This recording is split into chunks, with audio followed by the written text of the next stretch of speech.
Ողջույն, եթերում Կիրակին է, ես Սարգիս Հարությունյանն եմ, անցած օրերին վարչապետը ուշագրավ հայտարարություն արեց, թե գալիք ընտրությունների արդյունքում նախորդ քաղաքական էլիտայի այն ներկայացուցիչները, որոնք երկիրը տարել են դեպի թակարդ, ընտրությունների արդյունքում պետք է դուրս մղվեն ընդհանրապես քաղաքական դաշտից, զուգահեռաբար ընդդիմությունը բարձրաձայնեց քաղբանտարկյալների մասին։ Մեր հյուրն է ազգային ժողովում իշխող ուժի ներկայացուցիչ Լուսինե Բադալյանը, Տիկին Բադալյան, շնորհակալություն հրավերն ընդունելու համար։ Ես եմ շնորհակալ։ Տեսեք, նախորդ օրերին վարչապետ Նիկոլ Փաշինյանը ասաց, թե գիտեք, հանրությունը հոգնել է նախկիներ, ներկաներ բանավեճից եւ գալիք ընտրությունների արդյունքում այն քաղաքական էլիտայի այն ներկայացուցիչները, որոնք երկիրը տարել են ժամանակին դեպի թակարդ, պետք է ընդհանրապես դուրս մղվեն քաղաքական դաշտից, դուք ինչպես եք պատկերացնում այն ուժերը, որոնք այսօր ներկա են ազգային ժողովում, ինչ պետք է տեղի ունենա, որ ոչ միայն չանցնեն պարլամենտ ընտրությունների արդյունքում, այլև ընդհանրապես դուրս մղվեն քաղաքական դաշտից։ Շնորհակալ եմ։ Ես կարծում եմ, որ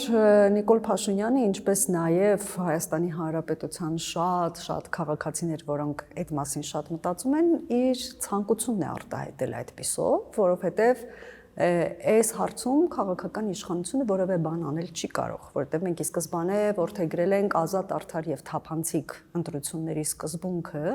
եւ ի սկզբանե ասել ենք, որ ժողովուրդն է որոշում ով է իր իշխանությունը եւ հետեւաբար մենք կատեգորիկ չենք միջամտելու երբևէ, բայց կարծում եմ, որ ժամանակի ընթացքում մեր հանրությունն էլ արդեն կարողանում է այդ տարբերությունները դնել եւ հասկանալ, որ իրապես համեմատականներ անցկացնելով այսօրվա վարվող դիվանագիտության, օրինակ արտաքին քաղաքականության ասպարեզում հասած հաջողությունների կամ արվող գրագետ եւ ճիշտ քայլերի մեջ, երբ որ այդ համեմատությունը արվում է նախկինում ինչ էր արվում եւ հիմա ինչ է արվում, կարծում եմ, որ քաղաքացին ինքնուրույն կորոշի եւ ինքնուրույն իր քվեն տալու միջոցով քաղաքական դաշտը կմաքրի այդ մարդկանցից, որովհետեւ ժամանակ առ ժամանակ մենք խոսում ենք այդ մասին, գուցե նաեւ հաճախ, ոչ թե ժամանակ առ ժամանակ, որ թերևս մեր խնդիրների հիմնական մասը պարփակված է այն ժամանակվա իշխանություն, այսօր արդեն ընդդիմություն դարձած նույն քաղաքական գործիչների մեջ։ Բայց տեսեք, վերջերս վաղ շաբաթում ընտրություններ էին եւ հենց բուն քաղաքում ըստ էության այդ ուժերը ներկայացնող մարդիկ գրեթե նույնքան ձայն հավաքեցին, որքան իշխող ուժի ներկայացուցիչը։ Սա էապես որևէ նշանակություն չունի, որովհետև ընտրությունների արդյունքը հաշվարկվում է ընդհանուր քվեների թվով։ Անկախ նրանից, որ համայնքում շատ, մի համայնքում պարտվել է, օրինակ 2021 թվականին մենք Երևան քաղաքում պարտվել էինք, այսինքն ավելի քիչ ձայն էինք հավաքել նույնիսկ քան ընդդիմությունը, բայց ամբողջ Հայաստանի Հանրապետության տարածքով իհարկե մեր ձայների քանակը շատ մեծ էր եւ ընտրությունը չի հաշվարկվում, քաղաքաբնակը ընտրեց, սա էլ է ընդդիմության այդ ճղճին մոտեցումներից եւ միևնույն ժամանակ պետք է նաեւ հաշվի առնել են հանգամանքը, որ հատկապես Էջմիածին քաղաքում, որ տեղակայված է Մայրաթոռը եւ այնտեղ հաշվի առնելով այն ամբողջ աշխատանքը, որ արվում էր ինչու ոչ նաև եկեղեցու ներկայացուցիչների կողմից ընդդիմության հետ համատեղ, որովհետև բոլորս էլ հասկանում ենք, որ մեր եկեղեցու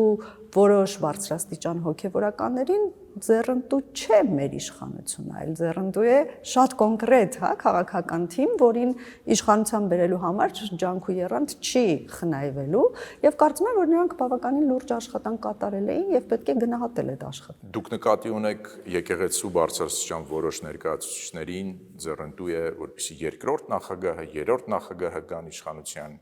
Հաշվի առնելով նրանց այսօրվա սերտ հարաբերությունները մեր ձևով շարժման ներկայացուցիչների հետ, իսկ մենք այնքան էլ միամիտ չենք, որ չհասկանանք, որ մեր ձևով շարժումը ընտրություններին հատկապես այսպես նախորդող շրջանում միավորվելու է երկրորդ նախագահի հետ, բնականաբար, եւ այստեղ երկրորդ տարբերակ չկա, որովհետեւ առանձին նրանցից որևէ մեկը իշխանության գալ չի կարողանալու,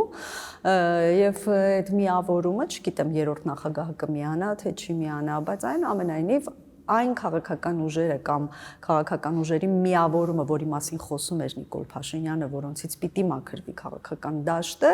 նրանք իհարկե միավորված պիտի պայքարեն երկրորդ ուժ դառնալու համար։ Բայց կարծում եմ, որ մեր քաղաքացիները շատ այլ բաների պիտի ուշադրություն դարձնեն ընտրությունը կատարելուց առաջ ես ամեն օր այս մասին խոսում եմ եւ կարծում եմ շատ պիտի խոսենք այս մասին, որ Հայաստանի Հանրապետության քաղաքացին պիտի իր քվեն արժևորի առաջին հերթին եւ հասկանա, որ իր քվեով ինքը լուծում է իր զավակների, իր երկրի հետագա ճակատագիրը։ Եվս մեկ հարց վաղար շաբաթի ընտրությունների հետ կապված, ես ճիշտ հասկացա, որ դուք պնդում եք, որ Բարձրաստիճան որոշ եկեղեցականներ պարզապես զբաղված էին քարոզով, օգուտ, ընդդիմադիր քաղաքական ուժերի Միանշանակ։ Եվ սա գաղտնիք չի, եւ դա անթաքույց է արվել միշտ էլ, եւ կարծում եմ, որ հենց այստեղ արդեն բոլորն էլ հասկացել են, որ այստեղ է խնդիրը, որ այսօր կա որոշակի լարվածություն, հա, քաղաքական իշխանության եւ եկեղեցու միջեւ, որովհետեւ մենք կարծում ենք, որ եկեղեցին չպիտի զբաղվի քաղաքականությամբ, եւ սա ունի իր նպատակներն ու պատճառները։ Իսկ նույնիսկ երբեմն էլ հակապետական գործողությունների չանցնի, որովհետև ես չեմ զլանում ամեն անգամ հիշեցնել Սրբազան շարժումը, որը ակնհայտորեն արդեն կարելի է ասել հակապետական շարժում էր, այն ուղղված դեմ էր սահմանազատմանը, հա, ինչը որ Հայաստանի Հանրապետության ամենակարևոր արած քայլերից մեկն էր, եւ Սրբազան շարժման առաջնորդը երբեք չի զլացել ասել, որ Հայրապետի օրհնությամբ է նա այս շարժումը սկսել։ Մենք եկեղեցու հարցերին դեռ կանդրադառնանք, այսպիսի մի հարց, գիտեք, կան մարդիկ, որոնք ասում են, որ այս իրավիճակը, որը կա քաղաքական դաշտում, ձեռնտու է եւ իշխանություններին, եւ ընդդիմությանը, որովհետեւ նման ընդդիմության պարագայում իշխանությունը շատ հեշտ ձայներ է շահում, որտեղ հակադրվում է նախորդ նախագահների հետ, իսկ այն ընդդիմությանը, որը այսօր կա ազգային ժողովում, նույնպես այս իրավիճակը ձեռնտու է, որտեղ այդ ընդդիմությունը իրականում չի ուզում գա իշխանության, որտեղ չի ցանկանում բանակցել Ալիևի հետ, ինքը կսպասի մինչև ներկայիս իշխանությունները կպայմանավորվեն Ադրբեջանի հետ, հետո կգան սպիտակ, այսպես ձեռնոցներով, կասեն բարև ձեզ, մենք եկանք, ինչ կասեք, այս իրավիճակը, այս նկարագրվածը իրոք մոտ է իրականությանը։ Այս նկարագրվածը իմ կարծիքով ավելի շատ համապատասխանում էր 2021 թվականի ընտրություններին, երբ որ ակնհայտ էր համենայն դեպս նախորդ, երկրորդ, երրորդ նախագահների եւ նրանց թիմերի համար, որ պատերազմն անխուսափելի է, այն միևնույն է լինելու է եւ Արցախն էլ միևնույն է լինելու է Ադրբեջանի կազմում եւ իրենց ձեռնտու էր, որպեսզի դա արվեր այլ քաղաքական թիմի ձեռքերով եւ իրենք դրա վրա խաղարկելով, հա, հասարակության զգացմունքների վրա խաղալով գան իշխանության։ Սա ավելի հատուկ էր այն ժամանակվան։ Հիմա կարծում եմ, քանի որ դա չստացվեց եւ պլան B իրենք չունեին դրանից հետո, դա չստացվեց, հիմա կարծում եմ, որ անկանոն շարժումներ են ընդդիմության այդ հատվածի կողմից։ Իրոք անկանոն շարժումներ են չմտածված, ասեմ ինչու, տեսեք, ինչ է կատարվում այս պահին աշխարհում։ Ուկրաինան կանգնած է կապիտուլյացիայի եզրին, հա, մտել է փակուղի արդեն այդ ամբողջ իրավիճակը։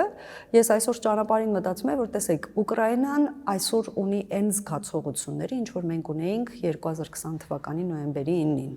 Հայաստանի Հանրապետությունը ելի հայտնվել էր այդ նույն իրավիճակում, այսինքն կարող էր լինել կապիտուլյացիա, այդտեղ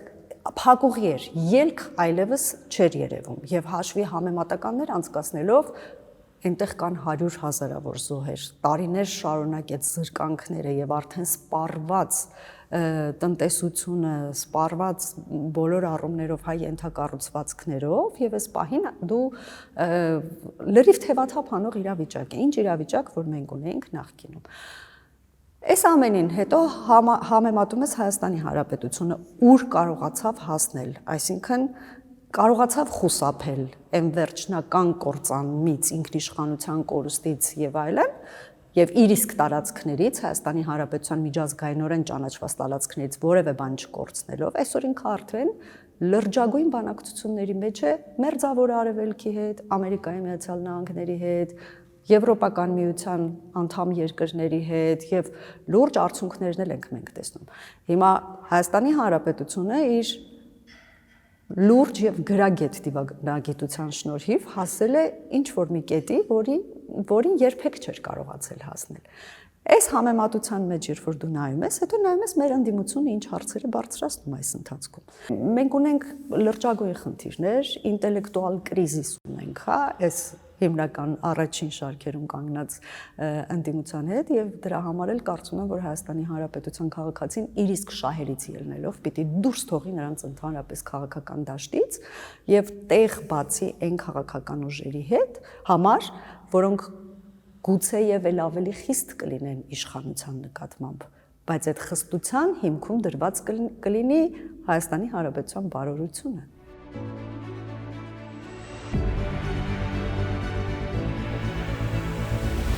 Տիկին Բադալյան, ինչպես ասացի, զուգահեռաբար ընդդիմությունը բարձրաձայնում է քաղբանտարկյալների մասին, ընդդիմադիր պատգամավորները հայտարարության նախագիծ են բերել ազգային ժողովը, որը ենթադրվում է, որ պետք է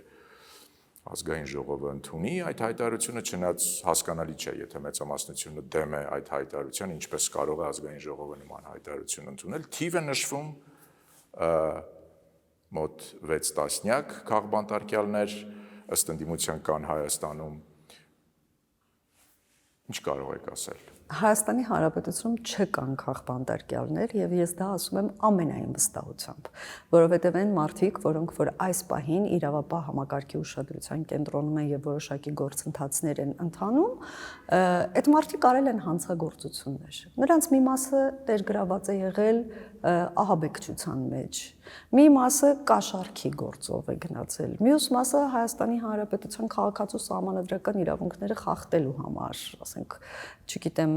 մյուս մասը զրպարտության եւ վիրավորանքի համար։ Այսինքն, այստեղ քաղբանտարկյալ մարդուն քաղաքական հայացքների համար չեն չեզոքացրել։ Մեր ընդդիմությունը մի քիչ լավ չի պատկերացնում, հա, քաղբանտարկյալ եւ պարզապես միջին վիճակագրական հանցագործ այս հասկացությունները։ Բայց ինչու է ընդդիմությունը սա անում։ Ինչպես քիչ առաջ նշեցի, քանի որ մենք ճգնաժամ ունենք ընդդիմության, գաղափարների, մտքերի, ինտելեկտի ճգնաժամ կա, նրանք օրակարգ ինչ-որ բանով պիտի լցնեն, որովհետև իրենց համար մյուս կողմից անկանխատեսելի են իշխանության քայլերը, իրոք անկանխատեսելի են, որովհետև երբ որ Վաշինգտոնում կնքվում է համաձայնագիր, նրանք պատկերացնում են, որ այստեղ է, հա, ամփոփված Հայաստան-Ադրբեջան կոնֆլիկտի կարգավորում Ամերիկայի Միացյալ Նահանգների վերահսկողության ներքո, բայց ուշադրություն չեն դարձրել, որ մենք արդեն 4-րդ տարին է խոսում ենք դիվերսիֆիկացիայի մասին։ Հայաստանի եւ անվտանգության, եւ տնտեսական, եւ ընդհանրապես Դուք ասում եք, որ ընդդիմությունը չունի քաղաքական օրակարգ, հետեւաբար նման ինչ-որ բանով պիտի լցնեն, այո։ Պիտի կենթանության նշույլներ ցույց տան, պիտի իրենց ընտրողին ասեն, որ մենք ինչ-որ մի բանով զբաղվում ենք։ Տեսեք, ընդդիմությունը ասում է խնդրեմ, ցույց տվեք ինձ այնպիսի ԿՊԱ-ական համայնքի ղեկավարի, ում մեղադրում են կաշառակերության մեջ եւ ինքը կալանքի տակ է, ինչպես օրինակ Գյումրիի քաղաքապետը, որը քննադատում է իշխանություններին։ Ընդդիմությունը ասում է, գիտեք,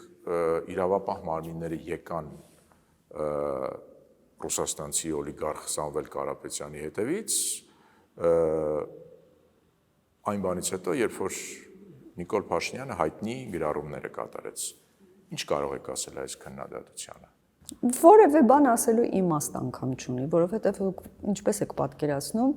այն ամբողջ աշխարհաքաղաքական թեժ այս պահին ընթացող մթնոլորտում եւ այդտեղ Հայաստանի դերը ամրապնդելու, հա, Հայաստանի համար հաջողություն որևէ այս ամբողջ իրավիճակում ստանալու կոնտեքստում մենք քննարկում ենք Վարդան Ղուկասյան։ Քաղբանտարկյալ է նա արդյոք, թե ոչ։ Նրա հետևից գնացել են, որովհետև քաղաքական իմաստով նա մեզ խանգարում է, թե ոչ։ Մի սովորական հանցագործ, որը Աստծո ամեն օր այնպիսի արտահայտություններ է անում, որ ավելացնում են հոդվածները, որոնք արդեն իր կյանքի ընթացքում բավականին շատ կուտակվել են իր կենսագրության վրա։ Իմաստ ունի արդյոք նման բաների մասին խոսել։ Ուղղակի էլ եմ վերադառնալով այս թեմային, անկեղծորեն երբեմն խղճահարությամբ եմ լցվում ընդդիմության նկատմամբ, որովհետև այնպես չի, որ մենք իրենց այդ շանսը չենք տվել համագործակցելու։ Այնպես չի, որ մենք իրենց չենք բացատրել, որ Հայաստանի համար պատմական շրջադարձի փուլ է, սա անկախ մեզանից լինելու էր, հա, Հայաստանը ինչ որ մի օր հայտնվելու էր այդ աշխարհաքաղաքական ամբողջ թոհուբոհի խաչմերուկում եւ պիտի ընտրություն կատարեր եւ դա բախտ է վիճակվել այսօրվա այս սերունդին, որը որ իշխանության է, իշխանության նկատի չունեմ միայն քաղաքացիական պայմանագրին, ընդդիմությունը եւս իշխանության ճյուղ է։ Եվ մենք միասին պիտի կարողանանք այս երկիրը հանել այս իրավիճակից, եկեք համագործակցենք, եկեք ռեսուրսները համատեղենք, եկեք գնանք միջազգային տարբեր հարթակներում կարողանանք Հայաստանի Հանրապետության շահերը պաշտպանել։ Ընդդիմությունը դրան չի համաձայնվել շատ միամիտ մոտեցմամբ, որ քանի որ ինքը եկավ այս իշխանությանը հեռացնելու օրակարգով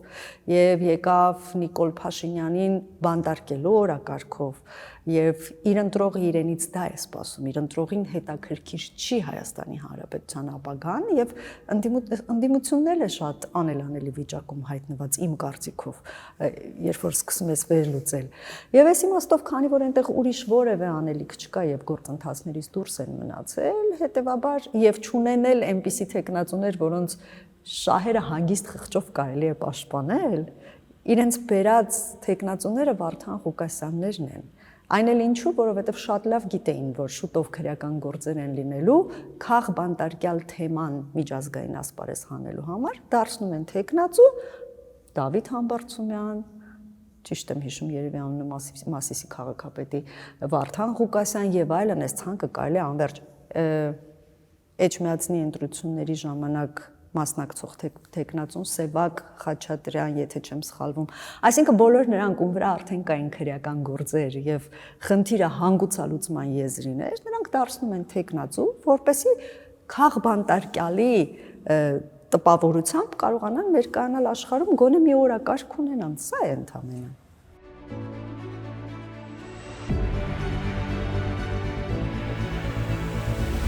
Օրերս վարչապետը անդրադարձավ նաև եկեղեցու շուրջ ստեղծված իրավիճակին, ասաց եկեղեցու ազատագրման գործընթացը շարունակվում է եւ անպայման իր ավարտին կհասնի, ասենք վարչապետի խոսքը։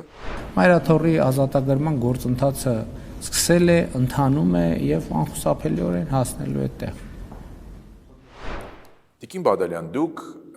ինչ եք սպասում։ Սպասում եք, որ առաջիկայում տեղի կունենա կաթողիկոսի փոփոխություն։ Ակնկալում ենք եւ հուսով ենք,